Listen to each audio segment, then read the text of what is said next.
আমার বাড়িতে চুরি করতে এসে চুল বাইরে চল না, এটা আমি। আঙ্গু জামাই কই? ও তো এখনো বাড়িতে আয় নাই। ও আম্মা এটা আমি। ওরে আল্লাহ, জামাই তুমি? আম্মা, আমার আজকে দুপুরবেলা রাইতে বেলা এক বেলা আমার মনি খাইতে দেন, আমার তো অনেক খিদা লাগে। তাই বলে তুই চুরি করে খাবি? আব্বা, আমার কাছে কি মনে হয় জানেন? আমি একটা চিড়িয়াখানার মধ্যে আছি, যত সব গরু ছাগল লাগে আমি বসবাস করতাম। খবরদার ভাইজান, আমার জামাইরে তুমি গরু ছাগল কইবা না। এই চুপ কর, এই দুপুরে চাল ঝগড়াঝাটি করার সময় আমি তাদের ঘরে নিয়ে যা খাওয়ান দে। তোমার লেগার কত অপমান সহ্য করবো কত মানি? তুমি কি জীবনও সহ্য যাবে না? তুমি এত বলত কেন? আচ্ছা তাইলে তুমি আমার শিখায় দাও, আমি কি কি করলে আমার উপরে কেউ আর হাসবো না, আমি তাই করবো। সবসময় সাহস নিয়ে চলবা, রাস্তা দিয়ে হাঁটার সময় করে বুক ফুলে হাঁটবা।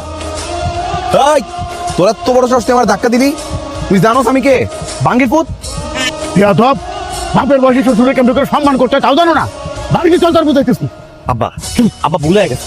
আব্বা শোনেন, আব্বা ভুলে গেছে, আব্বা আমি দেখি নাই আব্বা।